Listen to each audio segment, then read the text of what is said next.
Bienvenue à toutes et tous. Je suis Sylvain Cousin, chargé de mission à ALA. Vous allez assister maintenant à une table ronde intitulée «Les libertés associatives sont-elles menacées?» Alors pourquoi cette table ronde? Nous avons constaté un certain nombre de cas recensés ici et là de situations dégradées dans les relations entre associations et administration publique. Et ces situations problématiques prennent appui pour les uns sur des subventions qui ne seraient plus octroyées et pour les autres sur le non-respect du cadre légal. Aussi, nous avons souhaité vous proposer cette table ronde car un certain nombre de cas de ces difficultés se situent en Nouvelle-Aquitaine. Et puis, certaines situations concernent plus particulièrement, notamment, entre autres, des associations du secteur culturel. Je signale que le parti pris de cette table ronde est de vous partager le témoignage, les expériences de responsables associatifs ou de représentants du secteur associatif. Nous avons volontairement écarté l'idée d'un débat contradictoire, d'où l'absence d'une personne représentant l'État sur cette scène. Mais je tiens quand même à signaler que ces échanges ont lieu dans le cadre d'un événement, le Forum Entreprendre dans la Culture, qui est initié au national par le ministère de la Culture, et en soutien avec la DRAC Nouvelle-Aquitaine, bien sûr, et à signaler aussi que la DRAC Nouvelle-Aquitaine a été informée de cette rencontre, bien évidemment. Au-delà des points déjà énoncés, l'idée de cette table ronde, c'est d'ouvrir aussi une fenêtre sur un certain nombre de difficultés recensées par les associations, mais aussi de s'interroger ensemble sur l'évolution de la relation entre l'État et les associations. Donc avec nos intervenants, nous questionnerons dans quelle mesure ces difficultés sont l'illustration de menaces sur les libertés fondamentales, notamment les libertés d'expression, liberté d'information, liberté d'association. Pour ce faire, pour cette table ronde, donc j'ai le plaisir d'accueillir et de remercier la présence de nos intervenantes, donc notamment Marie Rimbert et Benjamin Ladjadj, donc tous les deux co-directeurs de la compagnie Arlette Moreau, basée à Poitiers. Bonjour. Nous accueillons également Natura Ruiz, donc, qui est administratrice de Télé Mille Vaches, donc télé associative qui, comme son nom l'indique, est basée sur le plateau de Mille Vaches. Et enfin, on accueille Jean-Baptiste Jobard, donc, qui est délégué général du collectif des associations citoyennes. Donc Jean-Baptiste est basé en Île-de-France, mais intervient sur l'ensemble du territoire national au nom du CAC. Merci encore à tous les quatre d'avoir répondu présente. Pour cette table ronde, je vous propose le déroulé suivant. D'abord, dans un premier temps, on va vous regarder un film qui est donc réalisé par Télé Mille Vaches, qui a eu la gentillesse de nous permettre la diffusion. Ce film est encore en cours de réalisation, on en dira plus tout à l'heure. Donc dans un premier temps, on partage ensemble les constats, les expériences de terrain sur la base du film et également sur la base des témoignages de nos intervenants. Donc on va recenser, mettre en exergue certaines difficultés, et puis dans un deuxième temps, on passera des difficultés recensées aux enjeux, à quoi ça touche. Ces difficultés d'attribution de subventions, par exemple, à quoi ça touche pour les associations sur le fond. Et ensuite, on abordera une troisième partie qui a pour but de poser ensemble des réflexions sur les perspectives et les moyens pour préserver les espaces d'action des associations. Et enfin, bien sûr, on ouvrira un temps qu'on va essayer de faire le plus large possible, un temps de questions et d'échanges avec vous, avec la salle, dans un dernier temps. Voilà pour le film des assos qui se tiennent sages. Je vais demander à nos 3-4 intervenantes de me rejoindre à la table pour entamer cette table ronde suite à la diffusion de ce film qui, vous l'aurez compris, est encore en cours de réalisation. Et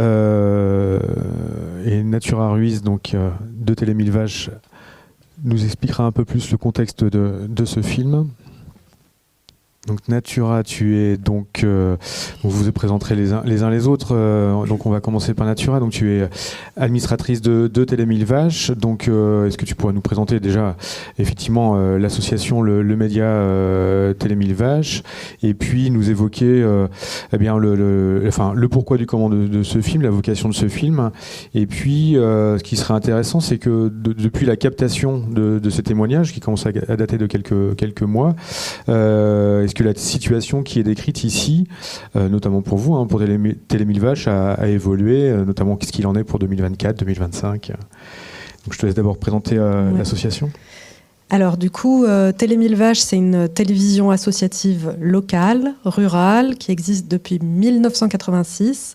C'est une des premières associations qui a fait les télébrouettes, c'est-à-dire apporter des informations sur l'activité locale chez les gens directement. Donc l'idée de ce reportage, comme tous nos reportages, c'est de communiquer sur ce qui se passe localement et quelles sont les actualités et quelle est la vie qui anime la vie locale, quoi. Donc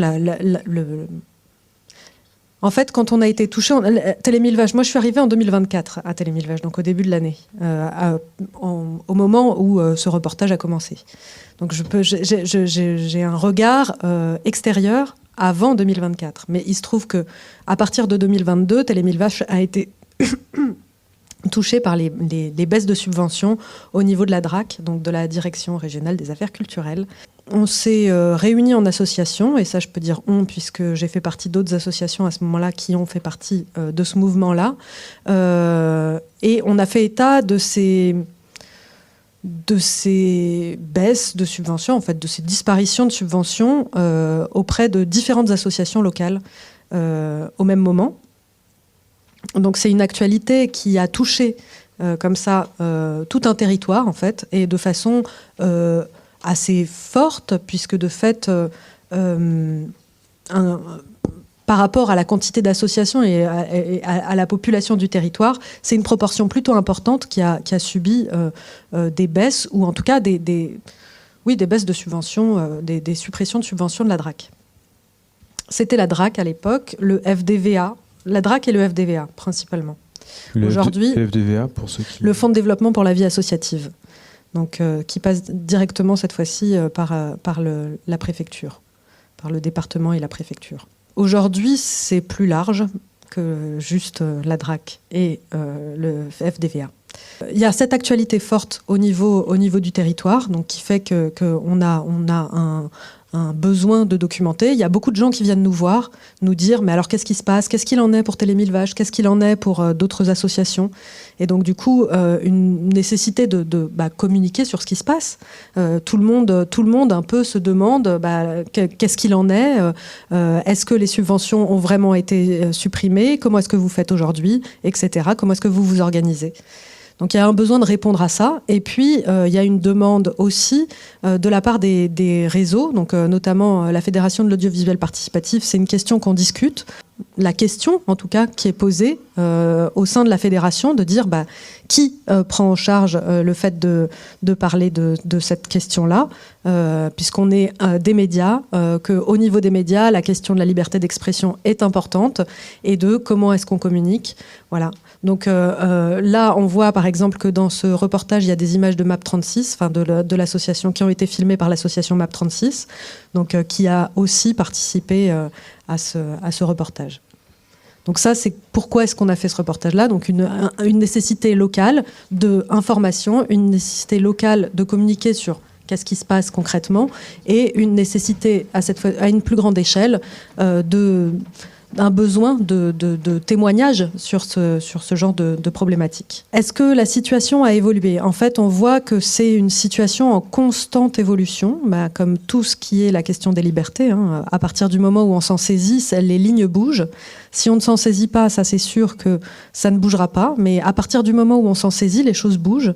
Et donc du coup, alors pour Télé Mille Vaches, c'est un peu compliqué encore une fois pour moi de parler, puisque j'étais pas là en 2023, mais on a obtenu le fonds de soutien, comme le dit Michel Lulec concernant IPNS dans le reportage. On a obtenu en fin d'année in extremis la subvention, sachant que donc notre dossier n'a pas été présenté en commission, comme celui de IPNS, mais on n'a pas obtenu les autres subventions DARAC demandées. Concernant d'autres associations, il y a eu des évolutions dans certains cas. Voilà, ça dépend. Est-ce que justement, concrètement, tu pourrais nous expliquer justement ce refus, comment il s'est matérialisé, comment vous avez eu l'information Le refus, alors il y a deux choses. Le refus de la subvention, c'est simple, c'est une notification de refus, comme n'importe quelle demande de subvention, avec une justification qui, dans mes souvenirs, était la question des fonds. Il n'y a pas suffisamment de fonds pour vous attribuer une subvention, quoi, en gros. Donc ça, c'était la raison. Mais ce qui se passe, c'est que dans le cadre du fonds de soutien, dans les comités siègent donc notamment des membres de la Fédération de l'audiovisuel participatif, de laquelle on fait partie, et qui ont noté le fait que le dossier n'était pas passé en commission. Donc ça a été un argument, en tout cas, pour faire valoir le fait qu'il y avait eu un problème au niveau administratif, quoi. Et donc là, pour 2024-2025, pour l'instant, vous êtes toujours... On ne sait pas. Vous ne savez pas. Là, faut voir que le fonds de soutien, c'est quelque chose de complexe. Ça arrive toujours en fin d'année, les notifications, à peu près maintenant. De fait, les autres associations ont reçu leur notification de subvention en général. Alors, Nouvelle-Aquitaine, je ne suis pas sûre. Et enfin, nous, personnellement, c'est sûr que non. Donc, IPNS, c'est sûr que non aussi. Il y a un gros changement cette année, puisque la seule subvention DRAC qui nous restait était le fonds de soutien qui passait au national par la DGMIC à l'époque. Enfin, l'année dernière. C'est donc le ministère de la Culture en direct. Maintenant, c'est déconcentré, donc ça revient aux régions. Et donc là, cette année, il y a une nouveauté. Une nouveauté qui, je ne sais pas comment est-ce qu'elle sera prise par Madame la préfète, Monsieur le préfet. Merci Natura. Autre association, autre cas, la compagnie Arlette Moreau, donc Marie Rimbert et Benjamin Ladjad, donc vous êtes tous les deux co-responsables, directrices de la compagnie, qui a fait parler un peu d'elle justement. Peut-être simplement, est-ce que vous pourriez nous rebrosser, vous, à votre endroit, quelle était votre expérience de ces difficultés? Donc là encore, une problématique de subvention qui n'est pas versée alors que vous l'attendiez, et donc chose qui peut arriver, hein. Mais ça a mis le doigt sur un dysfonctionnement qui vous a emmené jusqu'à une procédure administrative qui est encore en cours. Est-ce que vous pourrez nous rebrosser un peu toute cette histoire et nous présenter aussi la compagnie? Oui, de toute façon, je vais le faire parce que je pense pour comprendre, c'est assez alambiqué. Donc, nous, on a eu un refus de subvention, mais qui comprend le motif du CER. Donc, voilà, je vais tout. Alors, la compagnie Arlette Moreau, on est une compagnie théâtre. On a deux axes, en gros, pour refaire vite. Un axe théâtre-forum, où donc le théâtre-forum, c'est une forme de spectacle participatif où on propose au public de venir participer, ce que je viens de dire, pour résoudre des situations problématiques qu'on présente. Et l'autre axe, c'est des interventions plutôt dans la rue, dans l'espace public, même plus largement. Et on parle de théâtre à réaction, on pourrait dire ça. Théâtre à réaction, dans le sens où l'idée, c'est d'aller provoquer la réaction, et voilà, de parler de sujets, de poser des questions dans la rue. Et on a fait une forme qui s'appelle le Désoppresseur 3000 et qui mêle les deux, et qui donc a un théâtre-forum de rue. Et pour ce projet-là, on a été sollicité par la DRDFE, c'est la Direction Régionale Droits des Femmes et à l'égalité, en 2022, si je ne me trompe pas, qui nous a commandé on a joué 12 fois ce spectacle-là. Donc on a eu un financement pour ça, pour aller, en fait, qui permettait aux communes d'avoir des sous pour nous faire venir, voilà. Et ça a super bien marché. Et donc, fort de cette expérience, on s'est dit, avec la DRDFE, on pourrait monter, nous, ça nous donne envie d'aller montrer ce projet-là un peu plus... peut-être dans chaque département, on est parti un peu dans un délire d'aller dans les 12 départements et plusieurs jours de suite, un gros projet, et qui pouvait nous permettre donc en plus de développer un peu la compagnie, voilà. Et donc on monte ce projet-là en lien avec donc une technicienne de la DRDFE, avec la DRAC. On monte tout un dossier, c'est plutôt au vert, quoi. Tout nous dit que ça, c'est cool. Et en fait, en juillet, d'un coup, la situation s'est retournée et on a un refus de subvention de la DRDFE qui nous dit que notre rapport d'activité fait état de... Je vais vous le lire parce que... d'engagement. Alors, ne fait pas le bilan des actions réalisées et financées par le BOP 137. C'était c'est le budget sur lequel on avait eu les financements d'avant. Donc, on n'avait pas rendu ce bilan-là. Que notre rapport d'activité ne faisait pas ce bilan-là, mais fait état d'engagement militant non conforme au respect des lois de la République, consigné dans le CER et portant sur d'autres actions. Et donc là, on ne comprend pas, parce qu'on ne sait pas de quoi il parle. Donc on a un refus de subvention, au final, sur un autre projet, on ne sait pas lequel. Et voilà, tu veux prendre la suite ? Ouais. On a mis en scène un peu l'intervention. Et donc voilà, c'est après ce refus, donc on est sidéré. C'est vrai que ça a été dit dans le documentaire, et nous aussi, c'est ce qui nous est arrivé en fait. On est sidéré parce que tout se passait bien, et puis d'un coup non. Et en plus, apparemment, on fait des choses qui sont anti-républicaines, quoi, d'après le texte qu'on a reçu. Donc voilà. Et on s'est dit, on avait le choix. On s'est dit, on laisse faire parce que c'est plus gros que nous. C'est le CER, on connaissait pas très bien tout ça. Ou on se bouge parce que voilà, nous, on a ce motif noir sur blanc avec marqué à cause du CER, on n'a pas ces subventions. Et donc, on a choisi de se bouger, de pas laisser ça là. Et donc, on s'est entouré parce qu'on n'aurait rien fait tout seul. On s'est entouré, on a d'abord contacté un syndicat, le SINAVI.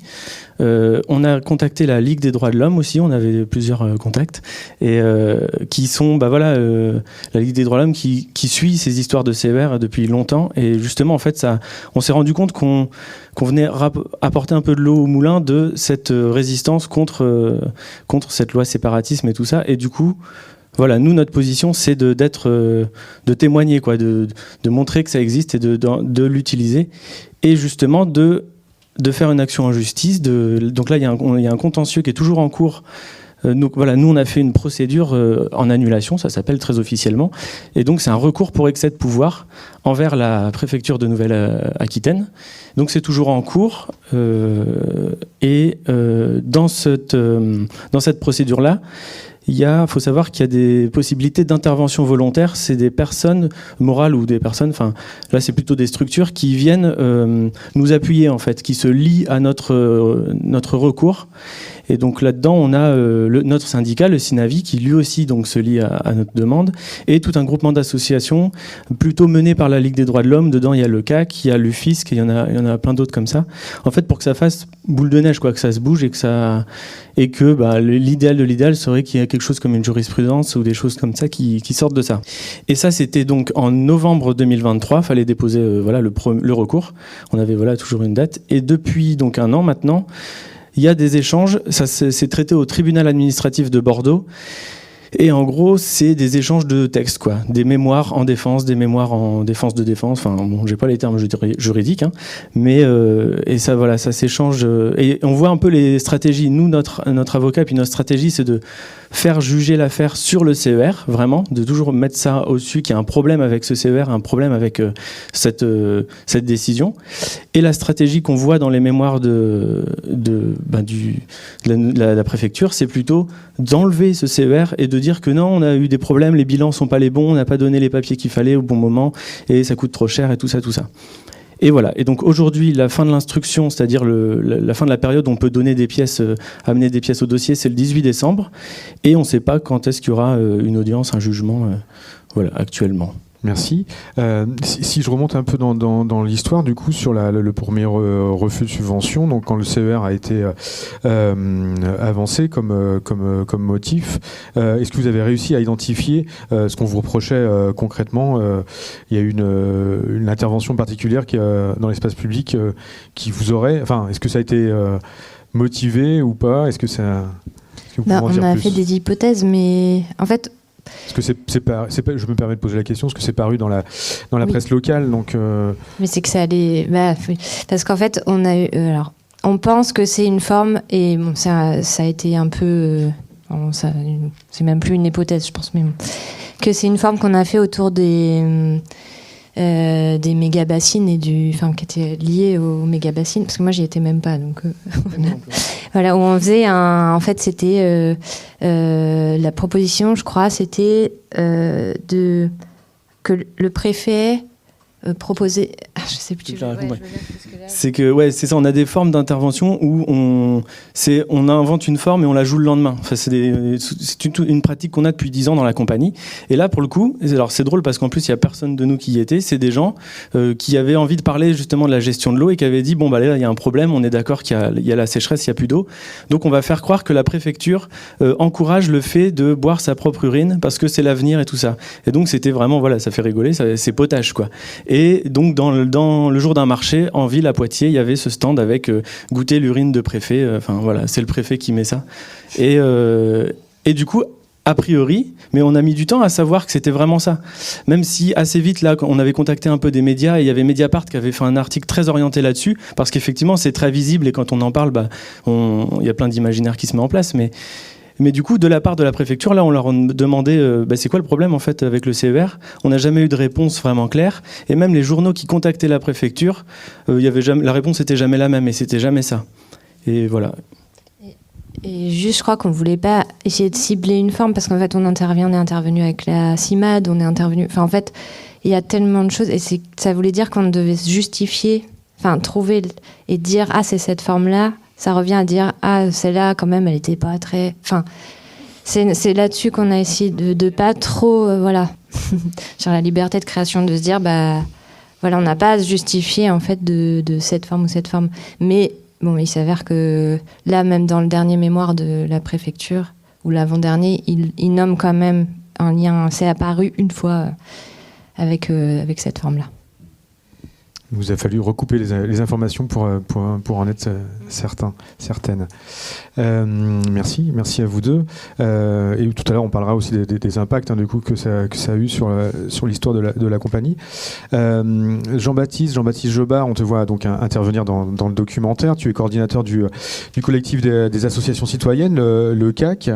Donc là, plusieurs témoignages entre les films et puis les témoignages de Télémile Vache et Arlette Moreau. Donc toi tu observes, tu commentes, tu accompagnes de ton endroit. D'ailleurs, tu pourras s'il te plaît présenter le CAC, comment vous êtes structuré et qui y a derrière. Et donc de ton endroit, dans quelle mesure ces quelques témoignages inquiètent du coup le monde associatif et quel constat d'un point de vue un peu plus national, un peu plus méta, quel constat vous faites de l'accumulation en fait de ces problématiques recensées? Est-ce qu'il y a un système, est-ce qu'il y a problématique ou pas? Qu'est-ce que vous en dites? Merci beaucoup. Donc oui, pour présenter d'un mot le CAC, collectif des associations citoyennes, ça a été créé 11 ans avant le CER. Ça a été créé en 2010, parce qu'à l'époque, c'était François Fillon qui était Premier ministre et qu'il avait eu l'idée d'adapter une directive européenne en droit français qui revenait à effacer les différences entre les associations et les entreprises. Donc le CAC, au départ, c'est vraiment ça. Une inscription de plusieurs militants associatifs de différents domaines qui se connaissaient pas forcément, mais qui ont trouvé comme point commun une défense contre la marchandisation du monde associatif. C'est-à-dire ce processus qui fait que les associations sont poussées de plus en plus vers le marché. Et c'est un petit peu ce que je dis à un moment dans le film. C'est ça, déjà, historiquement, la première restriction des marges de manœuvre et des capacités d'action, en fait, du monde associatif. C'est que à partir du mi-temps des années 2010, qu'on a basculé dans un processus plus dur, où vraiment, du coup, maintenant on parle de répression, parce qu'on l'a documenté avec l'Observatoire. Mais cet Observatoire, on l'a créé en 2018-2019, avant le CER aussi. C'est pour dire aussi que là, ce qui nous occupe, c'est beaucoup le contrat d'engagement républicain, mais c'est la phase émergée de l'iceberg. Et je pense que le travail que vous faites est super important parce que d'une part, il permet de documenter ce qui se passe, et c'est extrêmement précieux. Parce qu'en fait, quand on parlait de liberté associative au moment où on a créé l'Observatoire, on avait beaucoup de mal à expliquer ce que c'était, avec des outils comme le film, la médiatisation avec le procès, etc. On en parle beaucoup mieux, beaucoup plus largement, etc. Et puis, l'idée, c'est de voir comment est-ce que on peut mener un combat politique dont le but, c'est l'abrogation du CER, mais ce ne sera qu'une seule étape. C'est-à-dire que je pense que il faut... je pense que ce combat politique d'abrogation du contrat d'engagement républicain, il est gagnable. Mais c'est pas parce qu'on aura abrogé le contrat d'engagement républicain qu'on sera dans le paradis des libertés associatives. Et donc voilà, donc on en est sur cette phase-là. Je le dis parce que, par exemple, moi j'ai assisté à la présentation en mai dernier du rapport du CESE, donc le Conseil environnemental, social et le Conseil économique, social et environnemental, et j'ai vu de mes yeux une salle faire une standing ovation quand les rapporteurs du CESE ont dit il faut qu'on abroge le contrat d'engagement républicain. Je le dis parce que dans la salle du CESE, il y a le MEDEF, il y a la FNSEA, il y a les jeunes entrepreneurs, enfin vous voyez, c'est voilà. Donc cette idée, on n'y est pas encore, mais il faut qu'on y arrive. Et je pense que à travers finalement le travail que vous faites de démonstration de l'absurdité en fait, qui est le contrat d'engagement républicain, on va, on est engagé dans ce combat politique-là. Juste, je le dis parce que c'est pas forcément évident d'avoir en tête que quand on parle du contrat d'engagement républicain, le piège n'est pas dans les 7 mesures qui a été énoncées au tout début. Le piège est dans 2-3 notions clés dans le texte, et notamment une notion complètement piège qui est la notion d'ordre public, qui est volontairement floue en termes de définition juridique, comme est floue la notion d'intérêt général, etc. Et c'est normal, c'est fait pour pouvoir travailler politiquement sur ces notions-là. Mais donc la question, c'est pas qui trouble l'ordre public, c'est qui considère que l'ordre public est troublé. Donc c'est la première question. Et le deuxième truc vraiment critique dans le contrat d'engagement républicain, c'est le terme inciter. En fait, une association peut être réprimandée, pour parler d'un petit mot joli, réprimandée, non pas parce que simplement elle est accusée factuellement d'avoir contrevenu à ses engagements républicains, mais parce qu'elle incite. Et là, on voit bien qu'on bascule dans un régime juridique complètement différent où ce qui est jugé, c'est une intentionnalité, et c'est pas les actes. Et c'est en ça où profondément c'est dangereux, le contrat d'engagement républicain. Je me perds un peu parce que je dis ça parce que je voulais arriver à une autre idée, mais c'est pas grave. Enfin voilà, pour dire que ce n'est qu'un combat, continuons le début. Voilà. Un élément intéressant qu'on voit aussi dans l'ensemble des témoignages, c'est que si ce contrat d'engagement républicain pose aussi problème, pour le qualifier, vous devez avoir des informations. Et en fait, là aussi, de ton poste d'observation, à quel endroit, comment ces informations arrivent, à quel endroit elles arrivent, comment vous arrivez à qualifier le fait que une procédure de subvention a été finalement contournée, ou en tout cas le refus répond à d'autres intentions que la simple instruction basique d'une subvention. Enfin, comment vous avez réussi à recouper finalement toutes ces informations et d'où viennent les sources? Oui. Alors, on fait un travail d'enquête en fait. On fait un travail d'enquête cas par cas où on va chercher toutes les sources, revues de presse, documents administratifs, on va interroger les deux parties, etc. Et donc c'est ça en fait le travail qu'on fait avec l'Observatoire. Et c'est un travail d'enquête minutieux, rigoureux, etc. Où quelque part, quand c'est des cas comme la compagnie Arlette Moreau, le travail il est complètement prémâché parce que pour le coup, le contrat d'engagement républicain est expressément utilisé. En fait, dans la plupart, ce qu'on observe, c'est que dans tous les cas qu'on a, le contrat d'engagement républicain, il est utilisé en sous-main. C'est-à-dire qu'on a par exemple des associations qui sont convoquées à la préfecture en disant là vous contrevenez à vos engagements républicains. Mais contrairement à ce qui se passe pour vous compagnie Arlette Moreau ou pour TISEF en Bretagne ou pour Alternativa à Poitiers, etc., il n'y a pas en fait expressément une action juridique intentée au motif d'un non-respect du contrat d'engagement républicain. C'est beaucoup plus fourbe et sournois. En fait, ce qui est très important, c'est, je parlais des pièges en fait qu'il y a dans ce décret de 4 pages qui institue le contrat d'engagement républicain. Il est extraordinairement mal écrit, ce décret. Et ça veut dire qu'en fait, il va continuer à s'écrire.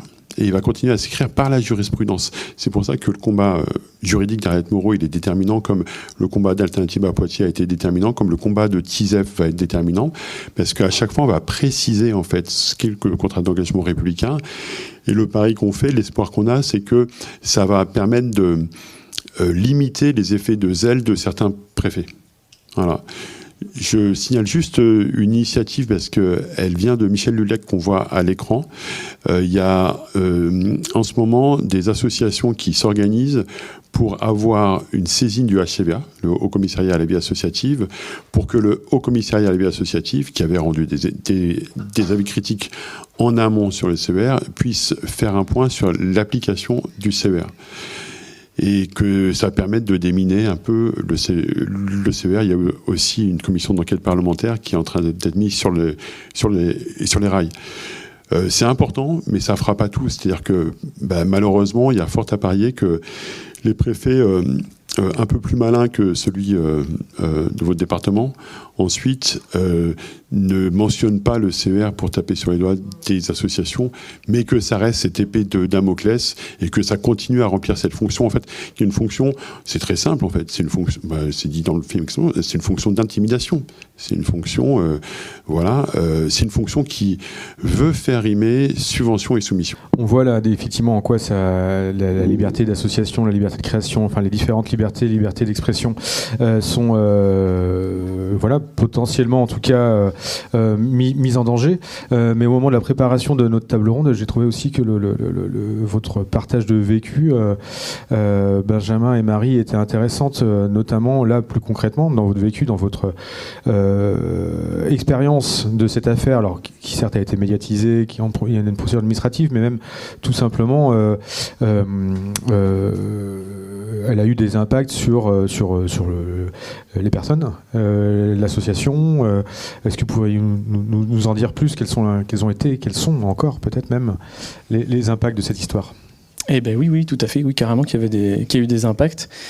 Sur la vie de l'asso et de la gestion de la compagnie, déjà l'impact principal, c'est qu'on était 3 à la co-gestion de la compagnie et là on n'est plus que 2. Il y a eu un départ de la compagnie du copain qui a été beaucoup affecté par ça, parce que c'est beaucoup lui aussi qui avait porté le projet, ne serait-ce que faire les dossiers, les trucs comme ça. Et puis là, ça a fragilisé le collectif très très fort. Il y a, il y a toujours au sein aussi de la compagnie, ce départ. C'est un peu dur, c'est avec lui que j'avais monté la compagnie. Enfin, c'est des trucs à faire qui mettent du temps à passer. Pour le projet en lui-même, de toute façon, je disais, il est complètement annulé, ce projet de tournée avec des oppresseurs 3000. Il est complètement à l'eau et ça a mis aussi un petit coup d'arrêt au développement de la compagnie, effectivement, comme disait Marie, parce qu'on avait prévu, grâce à ce projet-là, d'avoir un peu d'argent pour pouvoir financer un bout de poste en production pour nous aider sur des tâches qu'on fait pour l'instant. Et ça aurait fait un peu boule de neige avec la suite pour développer la compagnie. Et voilà. Et puis, comme autre impact, c'est aussi un temps de travail, un poids, une charge mentale qui s'est rajoutée et qui est toujours un peu là, quoi. Quand on pense à ça, quand on bosse sur comment on va répondre, il y a eu ça qui est arrivé. C'est tout ce temps-là qu'on fait pas pour juste faire des spectacles, quoi. La base de notre compagnie. Et puis il y avait aussi des impacts plus personnels. Un peu rude, j'avoue, un peu rude. Ça va. Oui, mais je pense que chacun dans la compagnie, ça brasse des choses, quoi. Moi, par exemple, personnellement, je trouve que ça a remis en question aussi ce qu'on fait. Ça, forcément, on se pose la question. Et du coup, après, chacun différemment. Mais on a eu un petit côté paranoïaque aussi à un moment.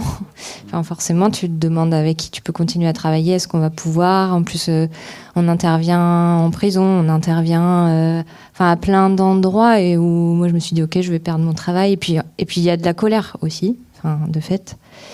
Donc voilà, ça crée plein d'émotions démotivantes et là on en parlait tout à l'heure dans le train, mais en fait on parlait de l'autocensure l'autre fois et en fait on n'a pas forcément les mêmes ressentis, mais il y a quand même une forme indirecte de censure et que qu'en fait on a peut-être un peu on a fait des choses sûrement différemment depuis dans ce qu'on me propose dans la création en fait, parce que y a l'idée de réfléchir à 2 fois quand on va faire un truc dans tous les cas, et puis ce qu'on me propose comme forme c'est déjà c'est engagé, c'est engageant, et donc c'est déjà de l'énergie, il faut faut y aller quoi, et donc et là ça rajoute une énergie supplémentaire et on s'est dit il y a peut-être quelque chose de l'ordre qui pourrait ressembler à une forme de c'est peut-être un grand mot, mais de burn-out militant, ce qui pourrait ressembler à ça, et que ça a cet impact-là franchement un peu c'est décourageant aussi. Ça rajoute l'idée de faut en plus lutter on peut pas juste aller dire des choses. Maintenant on peut être c'est une répression quoi. Donc voilà, je dirais que sur la création ça peut créer. Il y a une forme de censure quand même au final indirect. Pour eux, c'est peut-être même direct, mais parce que nous, la différence peut-être aussi avec d'autres associations, c'est qu'on ne dépend pas de subventions publiques. Donc c'est une forme de liberté qui crée d'autres contraintes, mais donc on se sent encore libre d'aller dire des choses. Mais je pense que quand tu dépends de subventions et que c'est dans ton fonctionnement, c'est encore plus compliqué, quoi. Voilà. Et en plus, on a eu la chance, entre guillemets, mais la chance d'avoir le motif. Et c'est quand même pas pareil que ceux qui peuvent pas lutter et pas s'en emparer, quoi. Voilà. Et après, il y a eu des impacts positifs. C'est qu'il y a du soutien. Et en fait, il y a du monde qui est pas d'accord. Et donc, on a eu quand même pas mal de partenaires déjà, de gens qui soutiennent la procédure, qui sont avec nous, qui ont porté, donc qui sont intervenants volontaires et qui continuent à travailler avec nous. En fait, il n'y a pas eu au final, même dans les institutions avec lesquelles on travaille, tout ça, on continue à pouvoir travailler. Donc, est-ce que tu pourrais les citer justement, quels sont les partenaires avec qui vous continuez à travailler ou qui au contraire font encore plus appel à vous? L'université de Poitiers, on travaille pas mal avec l'université et même je pense qu'ils nous ont fait travailler parce qu'on a la forme du désoppresseur qui passe par ils nous ont acheté plusieurs fois cette forme-là qui a été donc annulée. On travaille avec le SPIP, donc c'est le service pénitentiaire. Je suis très nulle. Insertion, probation. On travaille avec des maisons de quartier, on travaille avec la ville de Poitiers qui est un gros soutien aussi. Principalement, ouais. D'autres associations comme Poitiers Jeunes. Merci. Donc là, avec l'exemple d'Arlette Moreau, on voit bien les impacts. Et donc le CER a été mis effectivement en cause, en tout cas dans le motif. Au niveau de Télé Mille Vaches, c'est un peu moins clair. Mais néanmoins, vous êtes à une place assez particulière, parce que du coup, là, on parle de la défense de certaines libertés. Et vous, il y a aussi effectivement la question de la liberté d'information, la liberté d'expression. Natura, vous, dans quelle mesure vous pensez que ces libertés-là sont mises en cause? Est-ce que ça a remis en cause la façon de porter le projet, d'informer? Est-ce que ça a suscité de longues discussions en interne? Est-ce que et donc à quel endroit vous vous situez suite à ces constats? Non, ça n'a pas remis en cause le projet de l'association. En l'occurrence, je pense que c'est une volonté très forte de l'équipe de rédaction de garder son autonomie. Et ça, c'est vraiment important. Et je pense que c'est une force, mais c'est vrai que c'est toujours des questions de collectif. Et c'est très complexe à porter. En l'occurrence, là, ça se passe bien. J'ai d'autres situations dans lesquelles ça s'est moins bien passé. C'est vraiment des situations complexes et des questions complexes, en effet, sur qu'est-ce qu'on peut faire, jusqu'où on peut aller sans être empêché. Et ça se décline de plein de formes différentes chez nous. Je dis ça parce que, en l'occurrence, j'ai des témoignages de différentes associations qui fonctionnent de fait différemment de ce qu'elles fonctionnaient avant. Ça peut se jouer sur des détails ou sur des choses plus grosses. Mais ça peut se jouer parfois vraiment sur j'ai écrit ce mot-là plutôt que ce mot-là dans un dossier. Mais vraiment, il y a des impacts directs de la non-attribution d'une subvention, de fait. Hein, je veux dire, même sans ce contexte-là, ça serait le cas. Donc, par rapport à ce qui est de la liberté d'expression, en fait, pour moi, c'est important de rappeler que la démocratie, c'est un combat quotidien. Et donc, du coup, évidemment que rien n'est jamais gagné, d'autant plus dans un contexte politique très tendu. On est dans un contexte où il y a beaucoup de possibilités qui ont été offertes,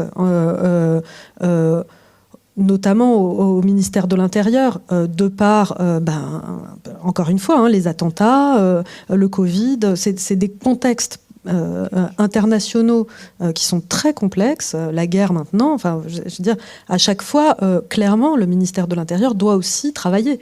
Et donc, du coup, nous, on se retrouve à devoir rappeler où on se situe, l'importance de notre existence, l'importance de la marge de liberté qui nous est donnée, etc. Et ça, quand je dis nous, c'est nous citoyens, c'est tout le monde au quotidien. On doit rappeler tout le temps qu'est-ce qui est important. Quand la préfète dit les assos doivent être principalement fondés sur du bénévolat, par exemple, non, pas sur du bénévolat, sur le fait de ne pas courir au profit, de ne pas s'en mettre plein les poches. Oui, les assos, le fondement même d'une asso, c'est de travailler pour l'intérêt général. Et donc l'intérêt général, à chacun de définir ce qui lui semble être. Derrière, évidemment, il y a tout un ensemble de garde-fous. Donc pour moi, en tout cas, cette question de liberté d'expression, heureusement, elle n'est pas remise en cause aujourd'hui à Télé Mille Vaches. Ça ne veut pas dire qu'il n'y a pas un vrai travail de lobby à avoir pour qu'elle ne soit pas remise en cause ni à Télé Mille Vaches ni ailleurs. Encore une fois, on entend pareil, les lois au niveau européen, la demande il y a eu un article il n'y a pas longtemps, fin 2023, sur la demande de surveillance des journalistes, où la France faisait la demande directe de surveillance des journalistes. C'est des choses sur lesquelles on doit avoir constamment on a un devoir d'information et de travail, quoi. Merci. Jean-Baptiste, justement, de tout ça, qu'est-ce que ça dit de l'évolution on l'a déjà évoqué, mais toi, tu as un regard aussi un peu historique. Tu as fait tout un travail de recomposition de l'histoire des associations. Qu'est-ce que ça dit de l'évolution entre là, en tout cas, dans la période qu'on est en train de vivre, l'évolution du rapport, de la relation entre l'État et les associations, qu'est-ce qui se joue? Et deuxième question après, c'est quelle est la réponse des associations, comment le monde associatif est en train de se structurer pour répondre à cette évolution? Ouais. Peut-être dire que ce qui se joue en termes de liberté associative, c'est ce qui se joue plus globalement en termes de défense des droits humains fondamentaux et de conditions d'exercice de la démocratie, en fait. C'est-à-dire que là, ce qui est intéressant, c'est qu'en interrogeant Natura, on a à la fois la vision des libertés associatives, mais de la liberté de la presse. Et donc la question, c'était par rapport à la liberté d'expression. Et ça, c'est important. C'est-à-dire que nous, c'est la différence qu'on a fait avec l'Observatoire des libertés associatives. Pour la petite histoire, cet observatoire est né parce que après les épisodes sur les emplois aidés, vous savez, la suppression des emplois aidés, etc., il y a eu une mobilisation politique des assos et puis du coup plusieurs préconisations qui ont été faites et le secrétaire de l'État de l'époque nous avait reçus pour entendre un peu ce qu'on avait à dire. Il s'appelle encore Gabriel Attal. Et en fait, il nous avait dit, mais en fait, finalement, moi, je vois pas trop le problème sur la liberté d'association, puisque la loi de 1901 sanctuarise complètement cette liberté-là. mais il entendait quand même un peu des choses autour de France Nature Environnement, des trucs comme ça. Et donc, il nous avait dit, s'il y a un problème, montrez-le moi. Et ce qu'on a montré, c'est qu'en fait, effectivement, il n'y avait pas de problème sur la liberté d'association, c'est-à-dire sur la capacité à créer une association, sans demander donc l'autorisation de l'autorité avant. Mais par contre, il y a des problèmes en termes de liberté associative. C'est-à-dire que c'est pas le tout de créer une association. Il faut pouvoir faire en sorte qu'elle vive, et qu'elle se développe, et qu'elle intervienne dans la vie de la cité, c'est-à-dire qu'elle fasse de la politique. Et c'est en fait tous les bâtons dans les roues qu'on met aux acteurs associatifs, qui sont de plus en plus nombreux et de plus en plus variés, qui fait que maintenant on parle de répression des libertés associatives, mais que ces libertés associatives, elles sont imbriquées avec la liberté de réunion, liberté de manifestation, confère le changement de doctrine du maintien de l'ordre en manifestation, liberté d'expression, liberté d'opinion, liberté de création. Et donc c'est tout cet ensemble en fait de libertés fondamentales, de conditions d'exercice de la démocratie qui sont remis en cause. Mais c'est important parce que ça veut dire qu'on n'est pas du tout dans une approche corporatiste quand on défend les libertés associatives. On est vraiment dans une approche très très globale qui dessine des alliances avec... il y a un observatoire des entraves faites aux journalistes, donc avec les journalistes. Il y a un observatoire des entraves faites aux syndicats. Il y a différents types d'observatoires comme ça, y compris un observatoire des entraves aux libertés académiques. Je le dis parce qu'on apprenait hier que finalement ce qui a été possible avec l'université de Poitiers, ça n'aurait pas forcément été possible en Ile-de-France. Valérie Pécresse vient de conditionner le subventionnement des universités au respect d'un pacte républicain. Donc il y a aussi cette contamination. Nous, on a parlé d'un moment CER, c'est-à-dire que le CER, ça touche les associations, mais on trouve une sorte de CER dans la loi migration qui a été adoptée il y a 1 an. Vous voyez, c'est en fait cette idée que la République, enfin l'idée même de République est complètement dévoyée pour en faire finalement un outil, encore une fois, de mise au pas, quoi, de la société civile dans son ensemble. Et pour répondre à la question, ça veut dire que on voit bien qu'on n'a pas grand-chose à attendre d'une politique au niveau national et que le salut, il peut passer en partie de la manière dont on tisse des alliances avec des collectivités territoriales qui sont progressistes ou à tout le moins qui ont conscience de l'importance de leur tissu associatif, y compris dans une optique juste de maintien du lien social et de maintien minimum des conditions du vivre ensemble. Et que du coup, c'est comment est-ce qu'on crée les conditions institutionnelles, politiques, de relations de confiance qui feraient que le meilleur remède, c'est quand même la prévention. Comment est-ce qu'on crée des conditions de travail entre collectivités territoriales et associations qui qui permettent d'éviter en fait qu'on en arrive à des situations de défiance et d'entrave des libertés associatives. Je le dis parce que, par exemple, la semaine prochaine, dans 15 jours, on fait une rencontre sur interpellation citoyenne et liberté associative à Villeurbanne et qu'on va essayer de rassembler tous les endroits où ça se passe bien. Et heureusement, il y en a pas mal. Et il faut qu'on arrive à créer un espèce de tissu un peu de résilience d'endroits où ça se passe bien et où notamment on voit d'autres CER. Je pense à un autre sigle du CER, c'est la charte des engagements réciproques, qui est l'inverse en fait du contrat d'engagement républicain et qui est une manière de construire des relations de travail et de co-construction de l'action publique entre associations et collectivités territoriales. Donc un des enjeux en fait, c'est quand même ça, c'est quand même un maillage national d'endroits où ça se passerait pas trop mal. Dans cet exemple d'entretenir du lien et donc du coup à la fois avec les collectivités territoriales mais aussi avec les services de l'État, Natura, au moment du déjeuner, tu nous parlais de comment des situations ont pu se dénouer en juste prenant rendez-vous avec la préfecture. Est-ce que tu pourrais nous en parler un peu plus, enfin, de comment vous en êtes venu et finalement à dépasser le simple dépôt d'une subvention, mais là, à bien travailler le dossier et aussi les impacts que ça a, enfin, du coup, sur votre manière de faire. On peut dire que jusqu'à 2022, 2023 pour certaines, entre 2022 et 2023, nos interlocuteurs, structures de la culture, étaient la DRAC. Quand on demandait à nos interlocuteurs principaux, on va dire la DRAC et Région Culture pour certains. Enfin voilà. En tout cas, on demandait nos subventions à la DRAC, on présentait nos projets à la DRAC, on échangeait sur nos projets avec les conseillers DRAC. À partir de 2022-2023, on s'est rendu compte que ça n'était plus l'instance décisionnaire et que l'instance décisionnaire était la préfecture. À partir de là, on s'est dit, il nous manque un pion dans nos échanges.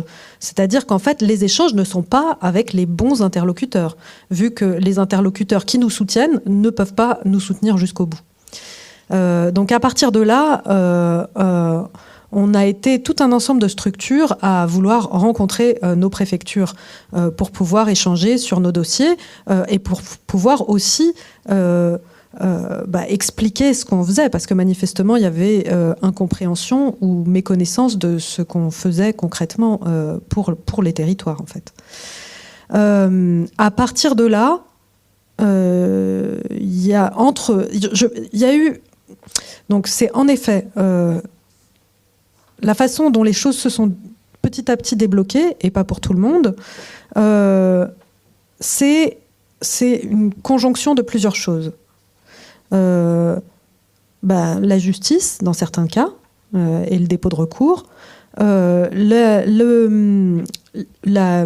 fait d'alerter la presse, le fait d'alerter les réseaux. Donc nos réseaux, c'est à la fois la Fédération de l'audiovisuel participatif, ça peut être Astre, ça peut être le CAC, ça peut être tout un tas de réseaux qui font entendre notre voix. En effet, d'aller échanger avec la préfète de Creuse, nous concernant. La préfète de Creuse a rencontré tout un tas d'associations. Je pense que c'est assez inédit. Et on a écouté les projets, etc. Suite à ça, en effet, il y a certaines subventions qui ont été débloquées.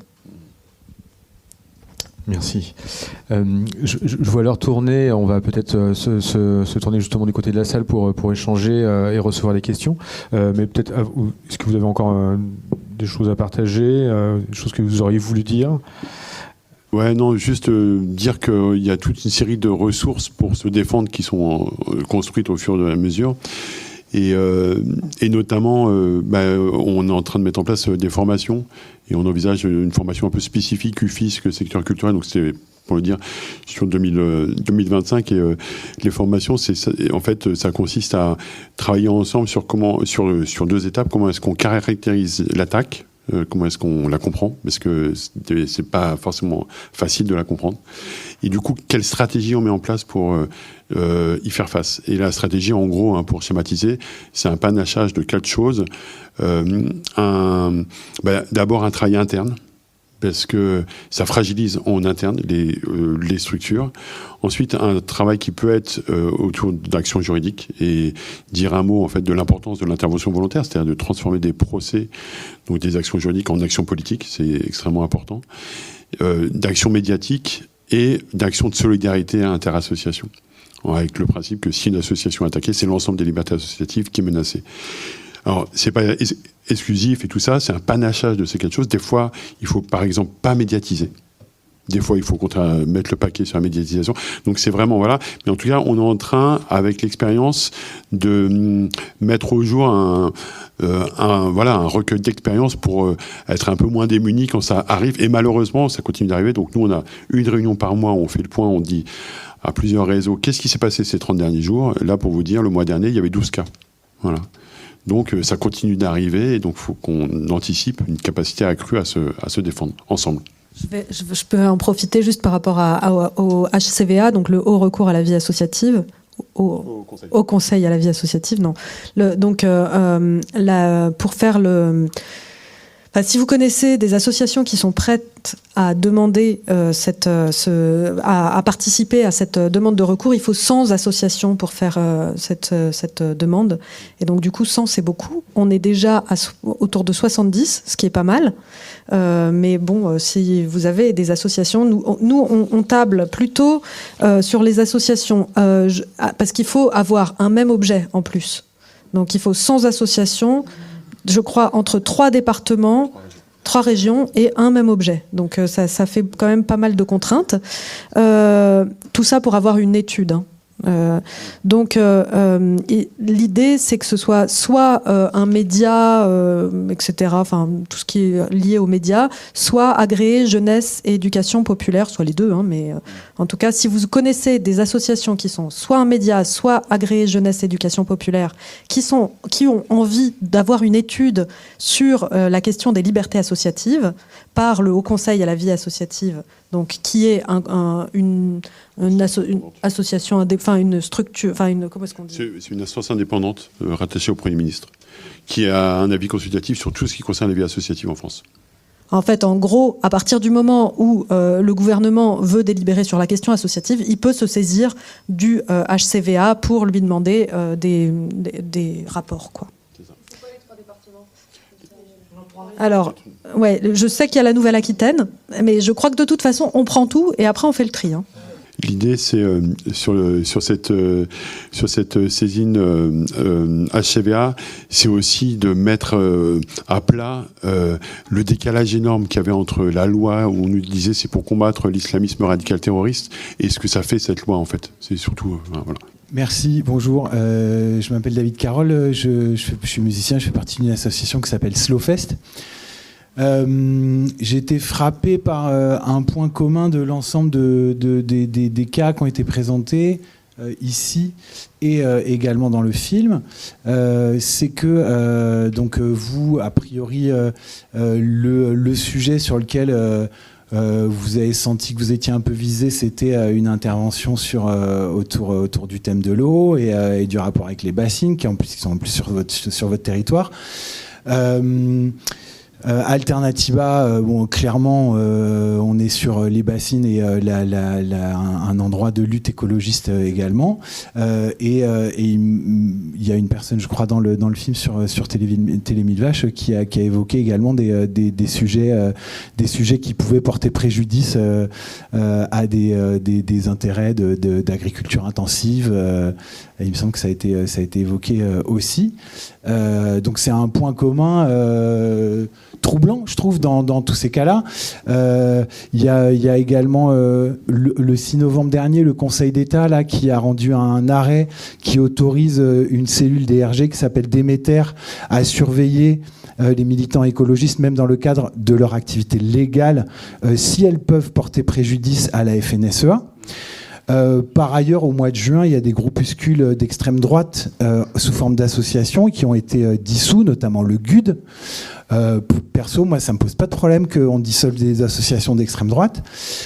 Donc, est-ce que, c'est un petit hors-sujet, hein, mais est-ce que cette question des libertés associatives, elle en soulève pas une autre, qui est la criminalisation en fait du mouvement et des luttes écologistes. Est-ce que ça vous fait écho ça chez vous ?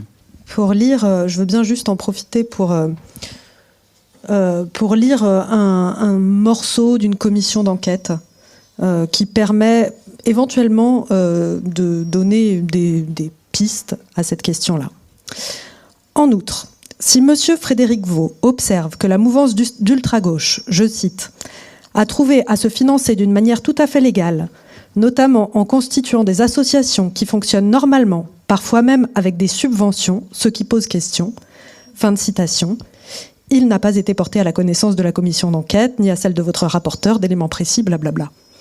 Bon, il faut dire que, littéralement, c'est cité, il y a au gouvernement des personnes qui pensent que, clairement, les associations sont des moyens de financer des mouvances d'ultra-gauche.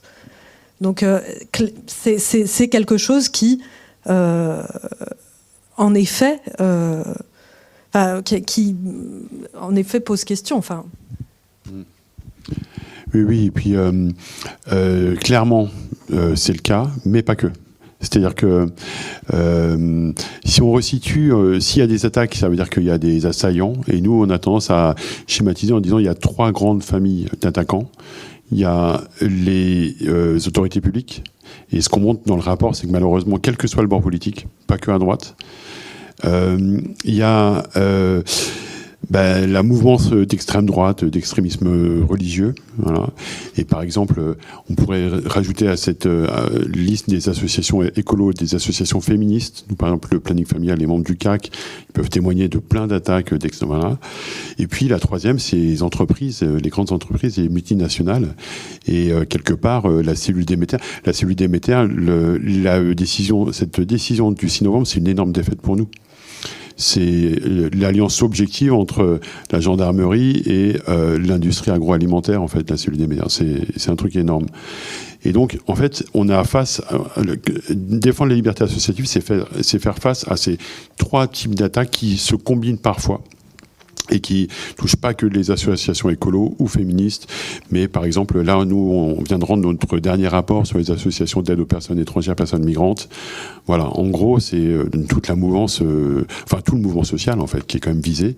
D'où l'importance, encore une fois, quand on attaque une association, c'est l'ensemble des libertés associatives qu'on attaque, parce que, vous savez, c'est le truc de Beckett, je crois, quand ils sont venus arrêter les communistes, j'ai rien dit parce que j'étais... Voilà, donc quand ils sont venus attaquer les associations écolo, j'ai rien dit, j'étais féministe, quand ils sont venus attaquer les associations... Vous voyez, c'est ce principe-là dont il faut faire gaffe. Moi, je suis à titre bénévole à la Fédération régionale Nouvelle-Aquitaine du planning familial. Donc nous, on a été attaqués au niveau du groupe local Père-Revelade, Plateau des Mille Vaches, sur le retrait arbitraire d'un agrément EVARS, établissement de vie affective, relationnelle et sexuelle. Pour faire court, ce sont des établissements qui gèrent des permanences d'accueil pour des questions sur la santé sexuelle, droits des femmes et compagnie. Et donc, nous, il y a eu un début de recours, mais finalement, ça a été levé. Bon, bref, nous, on avait plutôt ciblé le plateau des Mille Vaches comme étant un lieu qu'il fallait attaquer, parce que de tout ce qui pouvait être remonté au niveau de la région, c'était vraiment ciblé Creuse, Corrèze, mais dans les autres départements, pas trop. Et par contre, nous, Planning Familial, on s'est constitué partie civile et on a attaqué l'État pour le non-respect de la loi de 2003 sur... l'obligation de mettre en place des séances d'éducation à la vie affective, relationnelle et sexuelle. Résultat, ça fait 2 ans qu'on est en instruction, mais l'État, donc ministère de l'Intérieur, vient de donner dans 3 grandes régions une expérimentation pour que les ARS ne financent plus les plannings familiaux ou toute association pour intervenir dans les écoles, collèges et lycées sur cette thématique-là. Donc, en plus, quand on attaque l'État pour le non-respect de mise en place de loi, de la loi, eh ben, en fait, il y a un moyen détourné pour ne plus financer les associations qui peuvent attaquer l'État et qui, en plus, rendent c'est un service public. C'est une mission de service public de faire ces trucs-là. Donc, c'est la double peine.